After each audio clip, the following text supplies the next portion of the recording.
बिस्मिल्लाहिर्रहमानिर्रहीम। अस्सलाम वालेकुम नाज़रीन, मैं हूं आसिम नसीर और आप देख रहे हैं हमारा डिजिटल चैनल आसिम सीरीज। नाज़रीन, हमारे साथ मौजूद है international royal palmist senior advocate और astrologer M A Shahzad Khan साहब। अस्सलाम वालेकुम सर, क्या हाल है, कैसे हैं आप? वालेकुम अस्सलाम बिस्मिल्लाहिर्रहमानिर्रहीम। इन्नल्लाह यामुरु बिल अदली वल एहसान। बेशक अल्लाह हुक्म देता है इंसाफ करने का और एहसान करने का। अल्लाह का बड़ा करम, शुक्र अल्हम्दुलिल्लाह। अच्छा सर, ईरान इसराइल जंग जो है वो जारी है और हम चाहते हैं कि सितारों की रोशनी में आप हमें बताएं कि ये किस तरफ जा सकती है और क्या ये इससे और दीगर ममालिक भी इसकी लपेट में आ सकते हैं, क्योंकि जैसा कि डोनाल्ड ट्रंप ने कहा है कि अगर ईरान ने गलती की, हमारे मफादात पे हमला किया, तो हम उसको कड़ी सजा देंगे और उससे बदला लेंगे। और जबकि बरतानिया, फ्रांस, जर्मनी ने ताउन का कहा है इसराइल के साथ।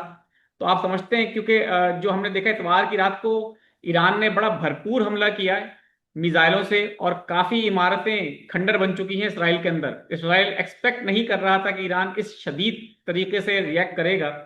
इसीलिए अब अमेरिका बीच में कूद पड़ा और वो सालिसी की भी पेशकश कर रहा है। आपको ये जंग रुकती हुई नजर आ रही चंद दिनों में? सितारे क्या कहते हैं, या मजीद आप समझते हैं कि ये अभी बढ़ेगी? बिस्मिल्लाह। पहली बात तो ये आसिम के, आपको याद होगा मैंने कहा था ये देखना कि खड़ाक होगा जैसे SU-400 नाकाम हुआ इंडिया का, इसी तरह आयरन डॉम जो है वो नाकाम होगा।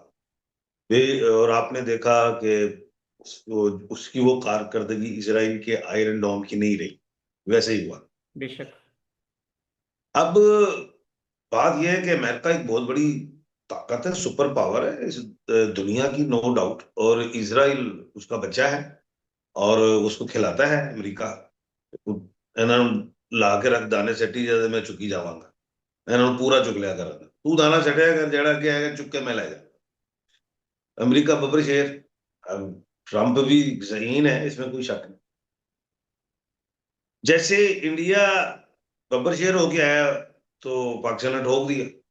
तो ट्रम्प साहब ने कहा वो हम बैठे हैं, हम कुछ हल करते हैं। निकला है हल, उससे पहले हल नहीं निकल रहा। वो पहले ट्रम्प साहब ने कहा ये आपका आपसी मामला है, बाद में फिर हल निकला है। लेकिन अभी तक हल पूरा निकला नहीं है, क्योंकि पानी तो रुका हुआ है। लेकिन वो ट्रम्प साहब ये कह रहे हैं कि जनाब देखें मैं सारे मामला हल कर देता हूं, मुझे मानता कोई नहीं है ये भी। अब इसी तरह इजराइल और ईरान का मामला था, उसमें ट्रंप ने कहा कि जनाब मुज़ाकरात करो, ये चोरी शोरी खत्म करो, नहीं तो मामला खराब हो जाएंगे, खराब हो जाएंगे और ये इजराइल हमला कर देगा।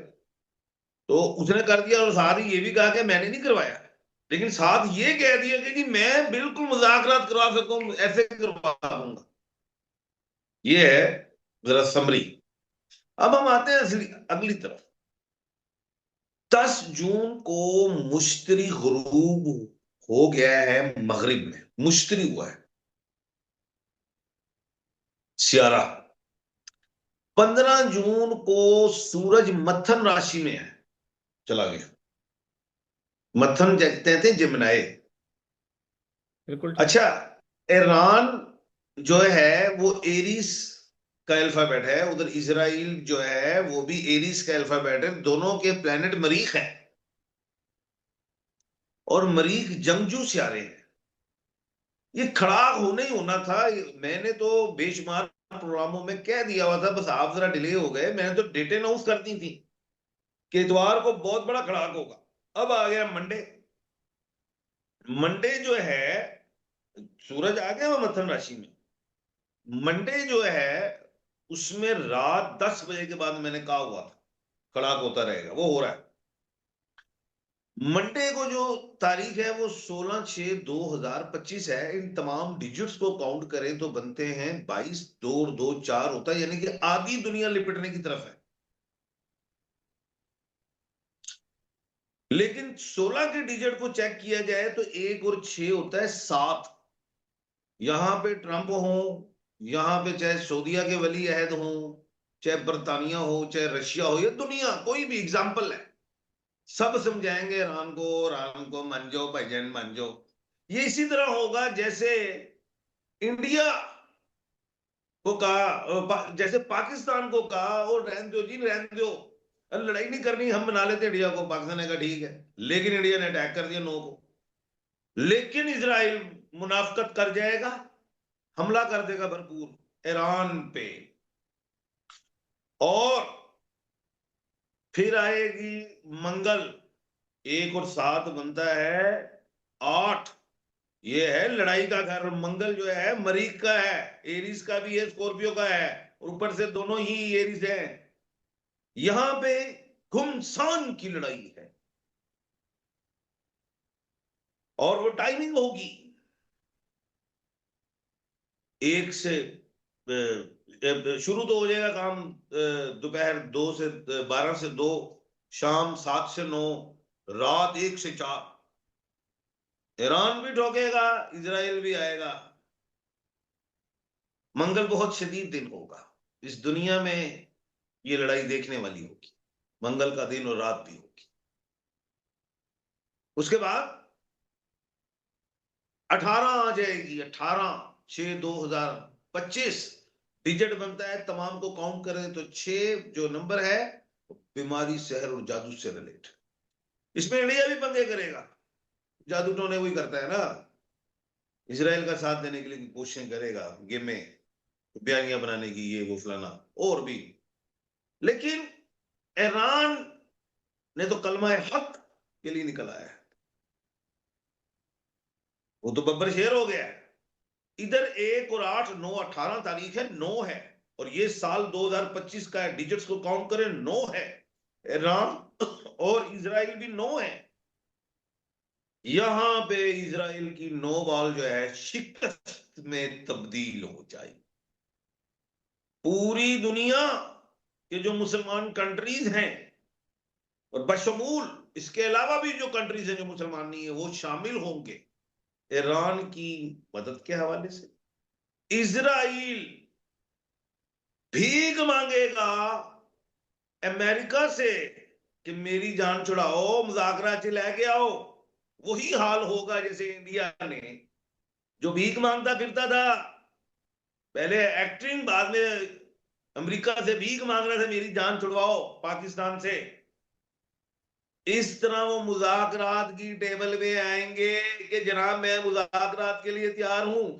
यहां पे मुसलमानों को फिर देखना होगा कि क्या करना है, मुज़ाकरात करने हैं या इसको सफे हस्ती से मिटाना।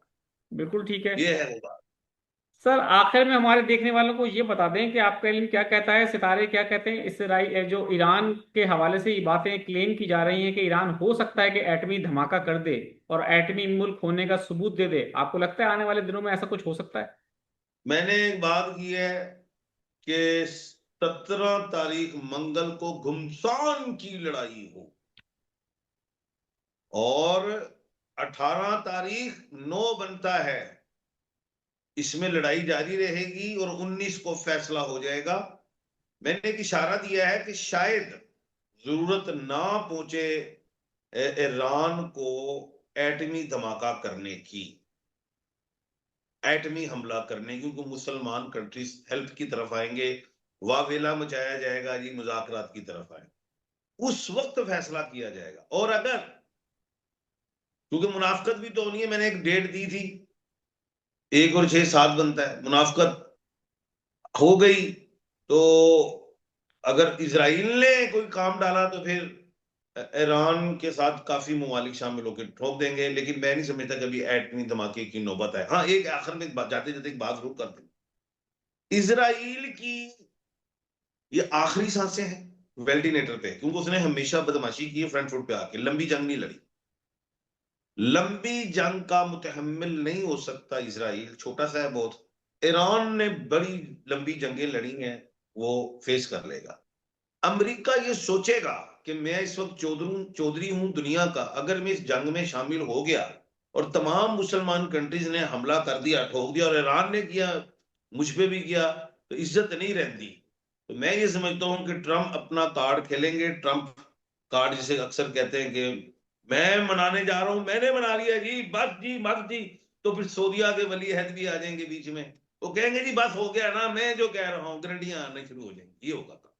बिल्कुल ठीक है, हमें भी लगता है ऐसा ही है, कुछ ऐसा ही होगा, क्योंकि जब पिटाई शुरू हुई है इसराइल की तो डोनाल्ड ट्रंप ने ट्वीट भी की है और उसमें कहा है कि मैं इस मामले को बहुत जल्द खत्म करा सकता हूं, मैं किरदार अदा कर सकता हूं।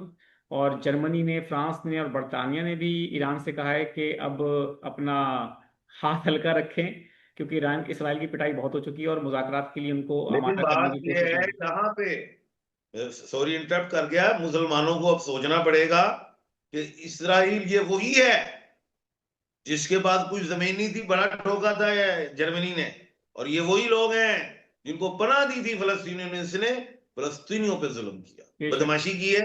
तो मैं समझता हूं कि बिल्कुल भी रहम नहीं होना चाहिए। बिल्कुल भी नहीं होना चाहिए, और गजा में जो बच्चों के साथ किया गया है उसका भरपूर बदला लेना चाहिए। बहुत अच्छा मौका है। बहुत बहुत शुक्रिया सर हमें यहाँ वक्त देने के लिए। नाज़रीन, यहाँ हमारे व्लॉग का वक्त खत्म हुआ। मुझे और एम एस शराफ खान साहब को दें इजाजत। आखिर में हमारा वही पैगाम है, मुस्कुराएं, प्यार बांटें और अपने आसपास के लोगों का ख्याल रखें। अल्लाह हाफिज।